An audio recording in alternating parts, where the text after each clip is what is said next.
Hello and welcome. I am Julia Smuts Louw and this is the Animation Essay Podcast. This month we chat to Kevin Nolting, editor of some of Pixar's most beloved classics, including Inside Out and Up. Kevin chatted to Animation Essay about working with director Pete Docter and told us why Inside Out was the greatest challenge of both their careers. So this is very exciting for us. And thanks very much for making the time. Thank you for having me. So I thought maybe we could just start by chatting about your background a little bit and how you ended up with this extremely rarefied position. You studied at Santa Cruz? I studied aesthetics at UC Santa Cruz. Mm-hmm. Aesthetics, there was an aesthetic studies major that had half of our classes were theory, philosophy, and the other half were studio. So you could study, in my case, I was aesthetic studies, creative writing. I studied fiction writing. You could do photography, painting, drawing. Diane did, my wife did music. So we would all be in the same philosophy classes, and then we would go our separate ways for our studio classes. Right. So this is kind of interesting, having chatted a bit today about how story is so germane to various disciplines within film. Where did you get into editing from having? Through my family. I'm sort of third generation Hollywood as far as my grandfather worked in Metrocolor Lab. Wow. My father worked at Metrocolor Lab, and then he got into post-production, and through them I got to be an apprentice editor basically. And so I started I worked in live action for 13, 14 years as an apprentice editor, assistant editor, finally cutting a little bit, and then I came to Pixar in 2000. Yeah, I saw some fine titles like Shanghai Noon and The Insider. And Over the Top was my first credit. Wow, and one of my personal favorites, Naked Gun 2.5. Yeah. And that was the most brutal sort of editing preview process. When we did an audience preview with that, we set up a video camera pointing toward the screen, and the day after the preview, we came into the cutting room and we'd run a scene, and then we'd run the video, and anything that didn't get a big laugh just got cut. Oh wow! It was very, very simple process. Nice. Then the transition to animation. So that for me was great because with a writing background, the editor, in animation, the editor is very much involved in the writing process. Because at Pixar, we rewrite the movie via editing for 3 years. So for me, it's great. Wow. I took to it very quickly. So it makes you wonder if the kind of names for jobs that we still have are becoming not quite irrelevant, but they're getting so blurry. Like we have a story department where you have an artist and a writer that basically have this, not the same skill set, but you know, the core of their skill set is actually similar. And for being an editor, do you still feel that's a good name for what you do, considering, I mean, in animation you're there from the beginning? Yeah, I guess you could make it a little more specific, but we're still editing something that's given to us and then we're part of the process because we actually rewrite in the cutting room. So whoever happens to be sitting there it's very collaborative, so you're giving your ideas, but I still consider it editing from the point of view that they create this thing for us to start from. And even though I'm in those, a lot of times I'm in the writing meetings and definitely in the story meetings, I still don't feel like I'm really doing my job until I get the storyboards and start cutting. So as soon as you're chipping away rather than adding, that's where your kind of forte starts. Yeah, that's what I feel my strength is figuring out what to keep to really tell the story. Do you want to maybe just tell us a little bit about the process? I mean, it's quite famous by now, the Pixar process, and how rigorous it is, and as you say, like 3 years just for story. But does it differ from director to director, for instance? Yes, definitely. You know, I've been working with Pete Docter for 10 years, and he's definitely somebody who, when he gives notes on a script, you know that really he's just waiting to see the scene storyboarded and edited, and then the notes will get really serious. Like he gives really good general notes as he's writing the script, but it's not until we start editing the scenes that we really get specific and really tear the story apart. Like Inside Out, the first few versions of the movie have almost no relation to what the final product was, story-wise. And I guess if you have like such a blank canvas, because you're making everything up, basically, it's a question of having no parameters to work within. Yeah, and that was the other hard thing about it, because it was an undefined world. Yeah. And everything about it was difficult, actually. Chatting to some other directors who were working in kind of a conceptual world, one of the big problems that came up was like an overloaded first act, because there's so much to establish about how the world works. Was this a problem at all in Inside Out? It was huge, because... Was it a long first act? It was long, and it's still a little too much sort of explaining for my taste, but there was no way around it. Yeah. I mean, just to quickly set up the world and sort of set up the rules, and everything was new, memory balls and islands of personality, and those actually came fairly late. We just ended up biting the bullet and saying, okay, we're going to have this little intro scene just so we can get the story going without having to explain it at this, sort of introduce the world. We tried introducing the world the same time we introduced the story, and it just never really worked. It seems to be almost part of the Pixar recipe now, and Disney, I guess they did it for Zootopia. I think anything where the world is slightly puts you on the back foot, they have this little intro. Right. Yeah, I don't always agree with it. Oh, really? But definitely in this case we tried not to, but we ended up having to. So yeah, it's kind of, I guess, an elegant solution. I mean, it didn't jar for me. Yeah, we tried to make it feel organic.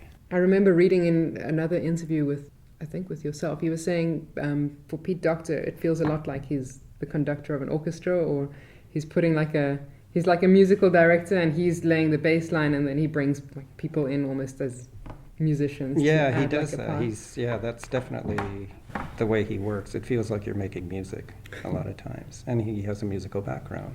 His sister is the first viola or violin in the New York City Opera. And he grew up playing cello with bass, I think. So. Oh, no. You read whenever a Pixar film comes out, you kind of read about the massive learning curve that happens on any given film. Since you've been involved, do you feel the process actually gets smoother each time, or is it just there's so many new difficulties with every movie that the postmortems never get any shorter? No, I don't think it gets smoother. You just get more experience, so you don't panic as much. At first it was really unsettling how much we would rewrite, and you look at the calendar and you say we're never going to do it, but then you do it. So after you do that a certain number of times and you make it, and you actually, because we do a screening every 3 or 4 months of the whole movie, and then usually about 3 weeks before one of those screenings, Pete will have a big idea that blows up part of the movie, and at first you sort of panic and say, well, we're never going to be able to do this, but then you do it. So now I sort of take it in stride. So it's not so much that we never hit it out of the park the first pass ever. So you just get used to working that way. Do you get used to throwing stuff away? I guess the animators have to. Yes. Well, kill a lot of darlings. For an editor, that's something we just assume. I guess that's your job. Most of your work's going to get thrown away. Yeah. And so it's hard to relate sometimes to the other parts of people in the studio who don't necessarily work that way. So story and editorial at Pixar, we're just used to it. We don't even think twice about it. As we get deeper into production, if you want to take especially if you want to take a shot out that's already animated, it's sort of a political minefield as far as how you tell the animator, or you tell the people who've worked so hard on a shot that it's not going to be there anymore. But for us, it's so what? It's a tough call, I guess, to see the looks on their faces. Yeah. I know with Zootopia at Disney, they went quite far down a road before changing their mind about like a massive story element. Yeah. Was there a big detour like that in Inside Out as well? There was, but it was in the story phase. Toward the end, we did make some changes, but nothing really huge. We added some things, but we did most of our major changes in the storyboarding process, so it wasn't that painful for people. What was the biggest one? Was it I know you had joy and fear juxtaposed as your two main emotional characters. Yeah, we sort of spent a year going down the fear rabbit hole, where it was joy and fear was sort of the antagonist, and they were on the journey together through the mind. Mm-hmm. And so that was by far the biggest change. I saw from some of the story art that at a point you had gloom as an emotion as well.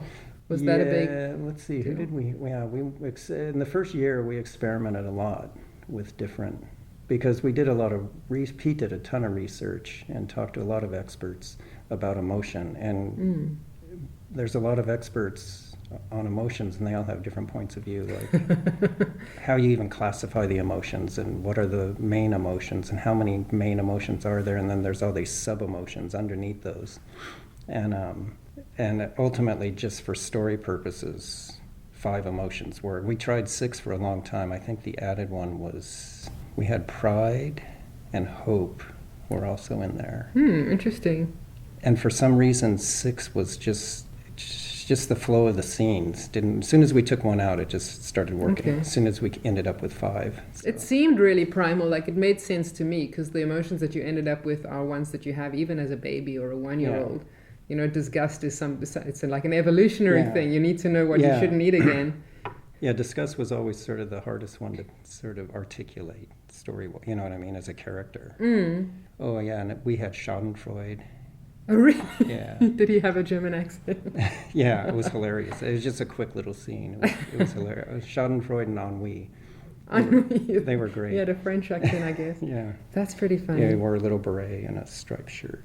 So gloom, I read in the Inside Out book that we were just looking at, gloom was an early antagonist. Oh yeah, gloom was actually not a emotion. It was like a force. It was a state of there. Oh yeah, I forgot. Oh, see, that was a whole other version, that there was this darkness descending on the mind world, and it started getting really close to depression, which we didn't want to get into too much. The challenge was always to keep Riley, the girl, the human girl, to keep. At first, our instinct was, and I thought it was a good instinct, was to keep the outside world as mundane as possible and contrast it with these teenage emotions in her head just going nuts. So the first plot of the movie was whether or not she should go to a junior high school party that she was new to school, and she met this new girl. And the plot was whether or not she would go to the party and bring Hinto lime chips. That was the whole storyline for Riley. Right. And then within her mind was just Joy going nuts about not wanting to give up childhood and not wanting to go to the party because it meant she was relinquishing control of this kid. Yeah, I was wondering when I watched it the first time whether it would go a bit further in her life. But it kind of deals with basically one kind of critical moment and critical decision. Yeah, so moving was sort of another later addition, moving to San Francisco. The original versions of the movie, she just grew up in San Francisco, and the big change was going to middle school. And that was fairly late, actually. And that was the biggest life change we introduced to Riley. When you discuss it as a group, or the Brain Trust, do you discuss what will have the most meaning and importance to kids going through this phase of life, or is it more about what's going to make the most entertaining story? It's a mixture. I mean, all those conversations come up, but we never set out to tell like a meaningful story in quotes, you know. Is that kind of a bad word? Well, I mean, it's just, then it becomes precious, and so, the goal is always to tell an entertaining story that means something. I don't know, my experience has been coming from the point of view of sort of a situation or a time in someone's life.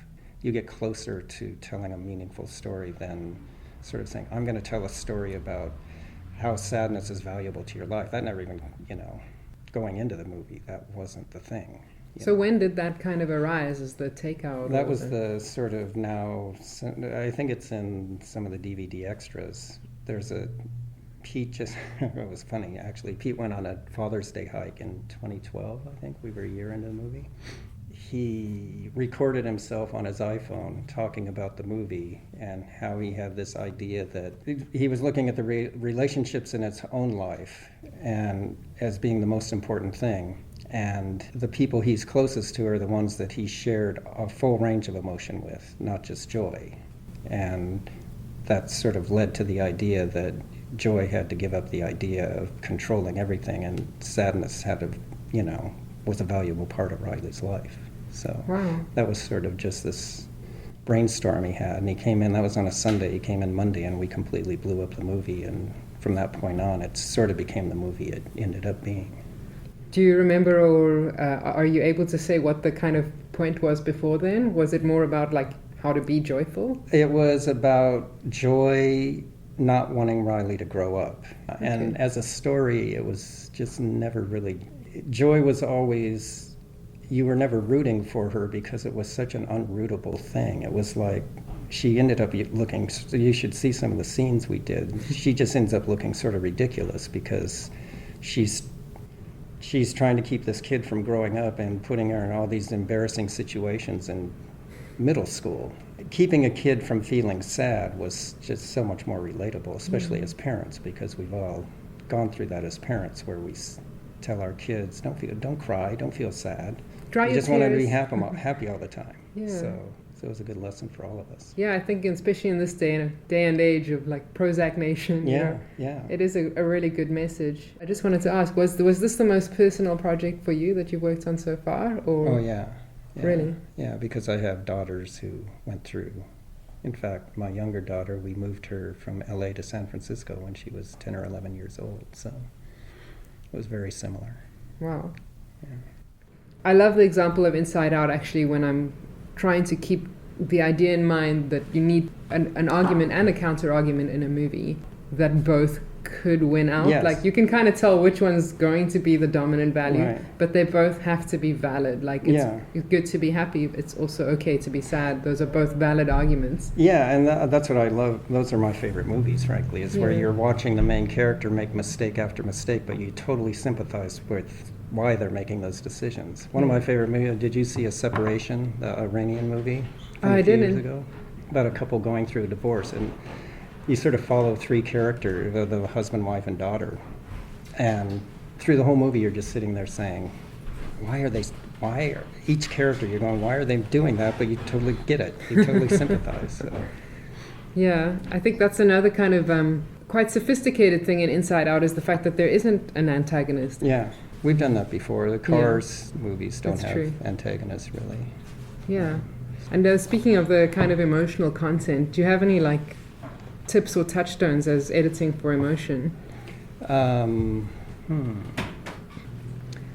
mean, I get a scene, and before I even start cutting the scene, I try to get myself in the head of the character. Like, I ask, and if I don't have an answer to it, I'll ask the director or the writer or the head of story, like, what's this character's attitude coming into this scene, and what's their attitude going out of the scene? So what's the change that's happening, and how do they feel coming in? Like when you introduce them walking into a room, what are they thinking when they encounter the first character they run into? You had a note when it came to like the old adage of cutting on the action, like an inner state can also qualify as a change. Yeah, I find that once we get into production, and so when I'm sort of watching how people deal with how we've cut the movie, and I sort of have to police it sometimes at that point, or at least tell why we were doing things. I think there's an instinct, people just assume you cut on action, and that's how you keep sort of things moving visually on a screen, as you always cut on action, which it's not the case at all. You cut on emotion. So in most scenes, especially something like Inside Out, there aren't that many action scenes. You're telling the audience to pay attention to the emotion when you're cutting. So a lot of times it's just on still frames or popping in or staying on the character who's listening, so you see the reaction as opposed to the character who's talking. Do you think it comes from like an anxiety about making too much of an emotion or an expression, like almost like performance anxiety on the part of animators? I never thought of it that way. They're like, well, this might not be carrying everything, so I'll just add a little something else. And that's what actors do too, and it really, because animators are actors. Yeah, to me it's learning how to underplay it as opposed to overplay it. Yeah, so there has to be a why to the action. And that's what, you're right. Sometimes animators, there's two schools. I mean, there's the Warner Brothers school was just sort of cool animation for animation purposes. You know, it's sort of miniature storytelling, short storytelling. And we've got to think bigger picture on you know, it's a 90-minute movie, and you can't play all your cards right away, and the character has to grow and evolve. So just being mindful of that with the acting. Which was the most like challenging moment to get right in terms of emotional sensitivity in Inside Out? Evidently the sad scenes, which I don't have a problem with, but sometimes audiences react. They don't want to go to a movie to feel sad necessarily. So we got a little pushback on toward the end of the movie when it started getting fairly sad, when Joy had to have her sort of revelation.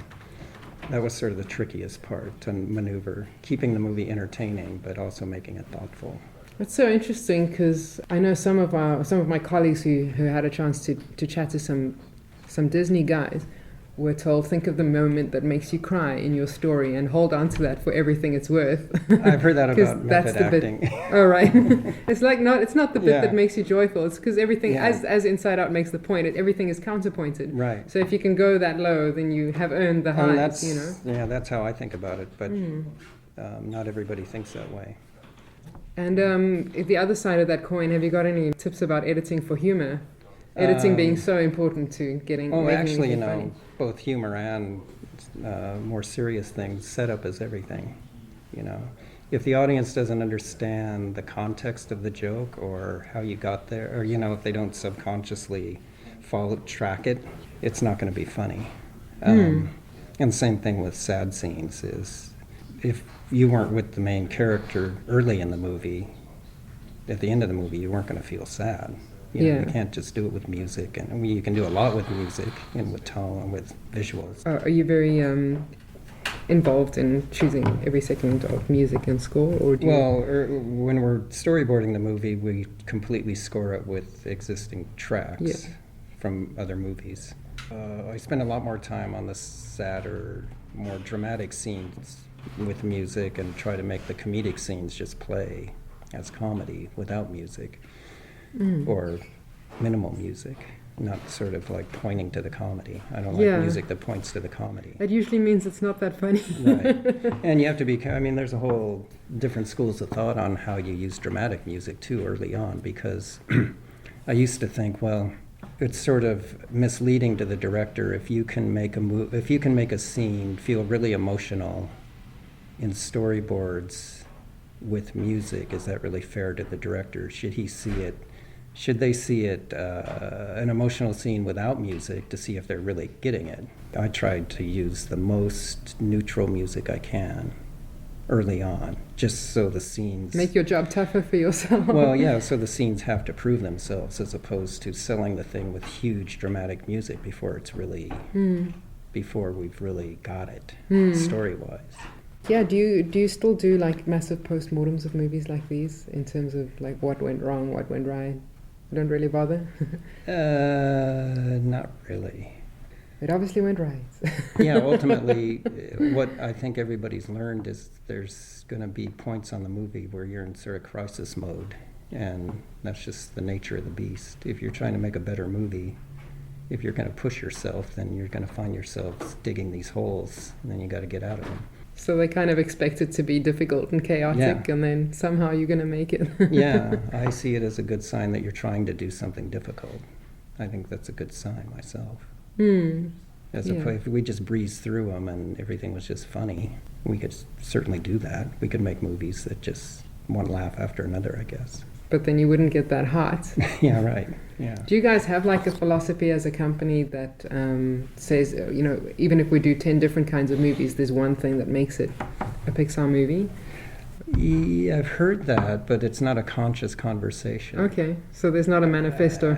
Yeah, I mean, there's not like a thing we follow. Yeah, there's no, I think because you have, you know, our so-called brain trust, core people giving us sort of feedback on the movies tend to be the same people over the years, so you're going to get their take on things. So it's just like a kind of collective taste of that group of people, and that's the touchstone. Yeah. How do they look to create a legacy so that the next generation coming up has that, whatever that is? Well, I mean, we've got different people directing now and younger people directing, and there's young people in development. So that's happening. It's just such a slow process, it's hard to see. Because if it takes 5 years to make a movie, and plus if you're a new filmmaker, it's going to take longer than that to get your sort of idea developed. And so the young directors, they're there, you just haven't seen them yet, I guess it's the... Yeah. Their movies will be out in a few years. So is the Brains Trust kind of a fluid entity, or is it like these are the people that are in it? It's fluid in the sense that, I mean, it's always John Lasseter and Pete Docter and Andrew Stanton and Lee Unkeridge usually, and Brad Bird when he's in the studio. I mean, that sort of core group doesn't change, but there's young directors and heads of story that come and go within that. And it's up to the producer. Every producer and director sort of creates their own brain trust of people that are, their taste is sort of similar to this director. So it's fluid in that respect, but John Lasseter's always there. Yeah, of course. Yeah. He's a busy guy. Yeah, between us and Disney. So. How much does he sleep at night? Does anyone know? I don't know. Which one of these films has been the most challenging for you? Well, probably Inside Out for that reason, that it was such a hard story to uncover, but the most satisfying ultimately. Because we sort of did it. They certainly did do it. Inside Out won 2016's Academy Award for Best Animated Film and grossed almost $860 million worldwide. While Kevin couldn't tell us what he and Pete Docter are currently rusting up at Pixar, we're definitely excited for the next outing from the studio, namely Coco, directed by Lee Unkeridge and Adrian Molina. We saw some sneak peeks of the film at Annecy, and it looks amazing. Tune in next month for more on what went down at Annecy. Until then, goodbye and thanks for listening.